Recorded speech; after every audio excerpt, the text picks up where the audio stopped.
नमस्कार। आज मैं बात कर रही हूँ महादेवी वर्मा की कविता मधुर मधुर मेरे दीपक जल पर। हिंदी की सर्वाधिक प्रतिभावान कवित्रियों में से एक हैं महादेवी वर्मा। आधुनिक हिंदी की सबसे सशक्त कवित्रियों में से एक होने के कारण उन्हें आधुनिक मीरा के नाम से भी जाना जाता है। महादेवी वर्मा का जन्म कब हुआ था? 26 मार्च 1907 को फर्रुखाबाद में, उत्तर प्रदेश में। महादेवी जी की शिक्षा इंदौर में मिशन स्कूल से प्रारंभ हुई थी। उन्होंने संस्कृत, अंग्रेजी, संगीत, चित्रकला की शिक्षा प्राप्त की थी। 7 वर्ष की अवस्था में कविताएं लिखने लगी थी। वे एक सफल कवित्री के रूप में प्रसिद्ध हैं। उनकी कविता में प्रेम की पीर और भाव की तीव्रता विद्यमान है।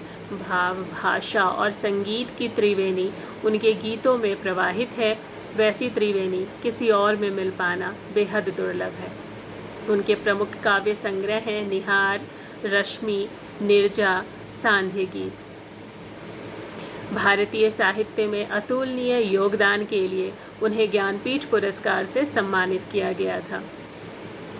मधुर मधुर मेरे दीपक जल कविता में कवित्री महादेवी वर्मा जी आस्था रूपी दीपक को जलाकर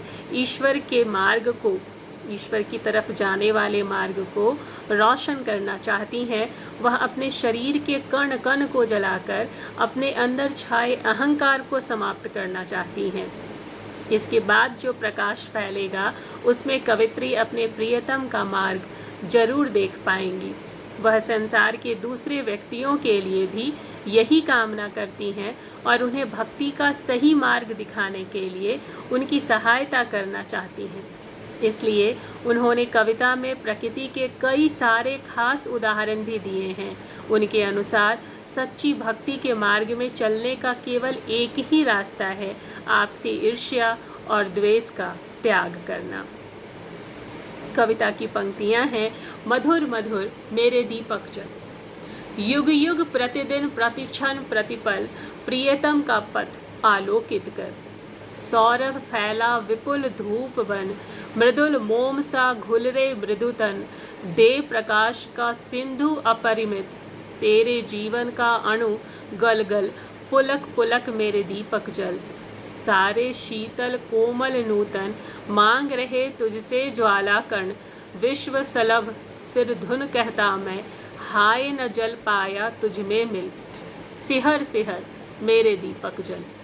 जलते नभ में देख असंख्यक, स्नेहहीन नित कितने दीपक।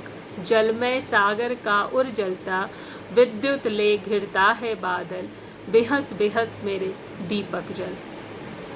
मधुर मधुर मेरे दीपक जल, युग युग प्रतिदिन प्रतिक्षण प्रतिपल प्रियतम का पथ आलोकित कर। मधुर मधुर मेरे दीपक जल इन पंक्तियों में महादेवी वर्मा ने ईश्वर के प्रति अपनी अपार श्रद्धा को व्यक्त किया है।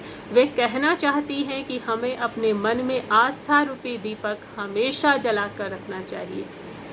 इसी मधुर दीपक की रोशनी से वह पथ आलोकित होगा जिस पर चलकर हम परमात्मा से मिल सकते हैं, परमात्मा में समा सकते हैं। कवित्री महादेवी वर्मा ईश्वर को अपना प्रियतम कहते हुए आस्था रूपी दीपक के युगों युगों तक हर पल जलते रहने की कामना करती हैं, ताकि उन्हें उनके प्रियतम का पथ आसानी से दिख सके। इस तरह वे चाहती हैं कि इस राह पर चलकर उनका मिलन प्रियतम से हो जाए। पंक्तियां हैं सौरभ फैला विपुल धूप बन, मृदुल मोम सा घुलरे मृदुतन। देव प्रकाश का सिंधु अपरिमित, तेरे जीवन का अणु गल गल। पुलक पुलक मेरे दीपक जल। इस पंक्ति में कवित्री कहना चाहती है कि जिस प्रकार धूप या अगरबत्ती जलकर सारे वातावरण को सुगंधित कर देते हैं, ठीक उसी तरह हमारे द्वारा किए गए सत्कर्मों की जो कीर्ति है वह सारे संसार में खुशबू की तरह फैल जाती है। जिस तरह मोम खुद गलकर अंधेरे को चीरता है और चारों तरफ प्रकाश फैलाता है, उसी तरह हमें अपने शरीर रूपी मोम को गलाकर अपने अंदर व्याप्त अहंकार के अंधेरे को खत्म कर देना चाहिए। इस तरह जब हम अपने अहंकार को पूरी तरह से समाप्त कर देंगे तो हमारे चारों तरफ केवल ज्ञान और आस्था का प्रकाश होगा। इसी कारणवश कवित्री इन पंक्तियों में अपने आस्था रूपी दीपक को खुश होकर जलने को कह रही हैं। सारे शीतल कोमल नूतन मांग रहे तुझसे ज्वालाकन, विश्व शलभ सिर धुनता कहता मैं, हाय न जल पाया तुझ में मिल, सिहर सिहर मेरे दीपक जल।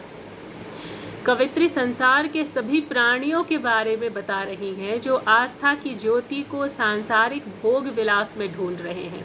इसी वजह से वे अभी तक प्रभु की भक्ति के मार्ग पर नहीं चल पाए हैं। पूरा संसार किसी पतंगे की तरह पछता रहा है कि वो आस्था की ज्योति में क्यों नहीं जल पाया, अर्थात उन्होंने अपने अंदर बसे अहंकार का नाश क्यों नहीं किया। अब वे सभी कवित्री से आस्था की ज्योति का एक कण अर्थात प्रभु भक्ति के मार्ग का पता जानना चाहते हैं। इसीलिए कवित्री दूसरे को प्रकाश देने के लिए अपने आस्था रूपी दीपक को तमाम मुश्किलों के बावजूद सिहर सिहर कर पूरी हिम्मत से जलने को कहती हैं। जलते नभ में देख असंख्यक स्नेहहीन नित कितने दीपक, जल में सागर का उर जलता, विद्युत ले घिरता है बादल, बिहस बिहस मेरे दीपक जल। कवित्री यहाँ हमें संदेश देती हैं कि अगर हम अपने अंदर ईर्ष्या द्वेष की ज्वाला जलाकर रखेंगे तो हम कभी किसी को प्रकाश नहीं दे सकते। यानी ऐसे में ना ही हम ईश्वर की भक्ति कर पाएंगे और न ही हम दूसरों को उनकी भक्ति का मार्ग दिखा पाएंगे। जैसे आकाश में दिखने वाले असंख्यक तारे खुद जलने के बाद भी दूसरों को रोशनी नहीं दे पाते हैं क्योंकि वे प्रेम रूपी तेल के बिना जल रहे होते हैं। जिस तरह सागर का जल भाप बनकर ऊपर उठकर बादल बन जाता है, फिर वह बादल ठंडा होकर पानी बरसाता है और धरती को उपजाऊ बनाता है और अपनी बिजली से रात के अंधकार को चीर देता है, उसी प्रकार हमारी आस्था का दीपक हमारे लिए परमात्मा का मार्ग रोशन करेगा और दूसरों को भी भक्ति का मार्ग दिखलाएगा। इसलिए मानवता के कल्याण की शुभेच्छा से कवित्री प्रसन्नतापूर्वक अपने आस्था रूपी दीपक को प्रेम से जलने के लिए कहती हैं। धन्यवाद।